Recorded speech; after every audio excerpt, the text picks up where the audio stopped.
This will be a day long remembered. Now I am the master. Welcome to another episode of Legends and Theories. And welcome to my reaction to a bunch of different LEGO sets that were revealed.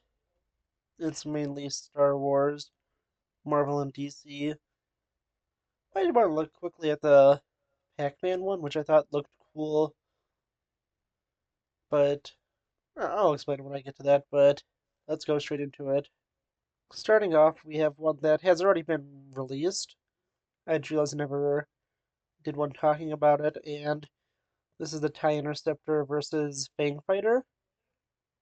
This is honestly a really cool set, and I'm going to be getting it to complete my TIE Fighter collection in the more modern versions of them, since I do have the old TIE Interceptor, but that's in the blue version, and I really do like this one. I think the Fang Fighter also looks pretty good, but this set is pretty good overall, and the Fang Fighter is different than the Gauntlet, which we did get recently in LEGO from Clone Wars Season 7, although it barely does appear in Mandalorian Season 3. It's just kind of in the background. It's still a cool, different fighter to have. Going into the mechs, there's first the Stormtrooper mech, which honestly is the worst one.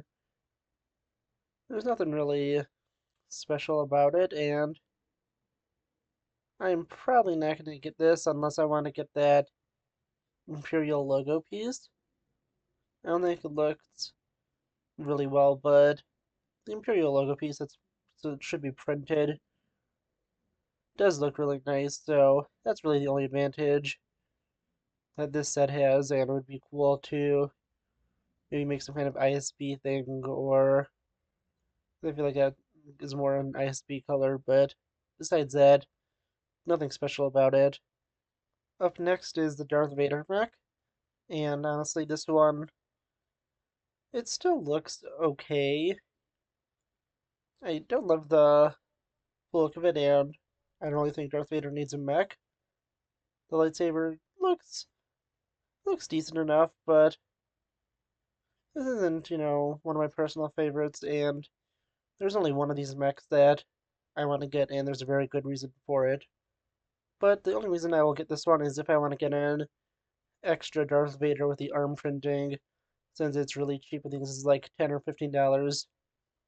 So it's not going to be that much, and it's a cheap way to get the really nice Darth Vader minifigure. The best one of these is the Boba Fett one, and it not only does it look the best, but it also has an amazing Boba Fett minifigure in it. And although I'm not showing it here, it has some amazing arm printing, and that's the only reason I'm going to buy this, because that Boba Fett is extremely detailed and is the original trilogy version, and is basically on the same quality as the Book of Boba Fett version of Boba, with all these little printed details on his arms. So I really like that, and that's the only reason I will be buying this one, although the mech does look pretty good on its own. Then going to the Marvel buildable figures, there is this Wolverine one, which it looks fine. Honestly, I'm not gonna get this. I really don't like the buildable figures too much. The only one I might get is the Ant-Man one, since it could serve as a giant man figure. But besides that, this figure, it looks fine, but I'm not gonna get one.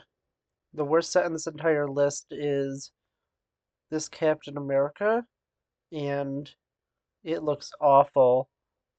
The Having the eyes in there just didn't look good. This one, well, the Wolverine one, and as we'll soon see, the Batman one, both have the eyes covered up, and honestly, this one doesn't really look that good, and really is just the worst one of all the sets I'm looking at today. And the final one that is from Marvel is this Captain America and Black Widow motorcycle one, and this one looks fine. I might get it to get the figures because they do look nice, but as I said in my video last week ranking all the themes, Lego Marvel isn't my favorite, so honestly, it's not going to be a priority for me to get, and I might get it, but I probably won't. The first of two sets from DC are both based on Batman Returns, and the first one is this Batman Returns Batman buildable figure.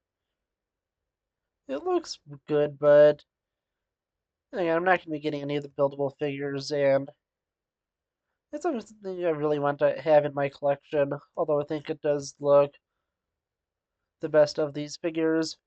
I just personally don't want to get it.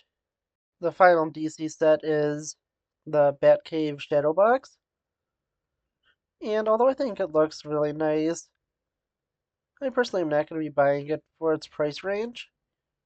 I don't want to be spending that much on another big Lego set, especially with Bar-Ador rumored to be coming out next year, although I do think it looks pretty good. I actually will be able to at least get a chance to review it because even though I don't want to get it, I do know someone in my family who is, and I might be able to get a review of it like I did with a few other sets that, although I didn't own, I did review, like the Stranger Things one, which I did last year, which, although I didn't own, I had permission to use it for a review.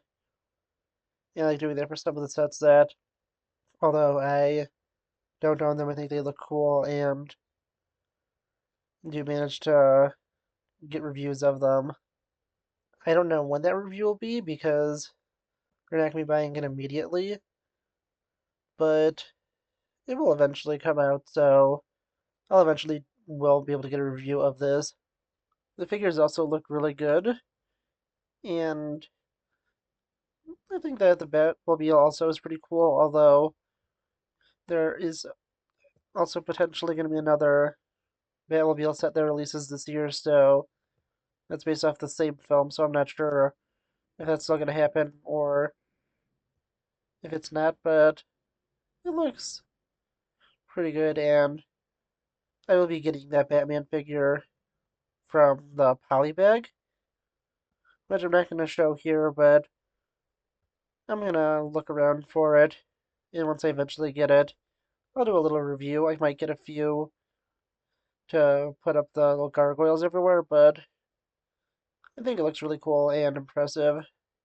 The final set I want to talk about is this Pac Man set that was revealed yesterday, but it's something that I am not going to be buying. I just think it looks really cool. Although I think I might, depending on how much the sticker sheet or the stickered pieces might up costing, might buy the pieces to build that mini arcade cabinet because it does look cool and be a cool little thing to own. But there is no way that I am buying this entire set because this is just something that, although it does look cool, there's no way I'm ever going to be buying it. But that's what I think of these sets. What do you think? What's your favorite of them? What's your least favorite? And which ones are you planning on getting? Let me know in the comments, and I'll see you on the next episode of Legends and Theories. Thank you for watching this episode of Legends and Theories. Please subscribe, like the video, share the video, leave a comment, check out the video on screen, and may the Force be with you.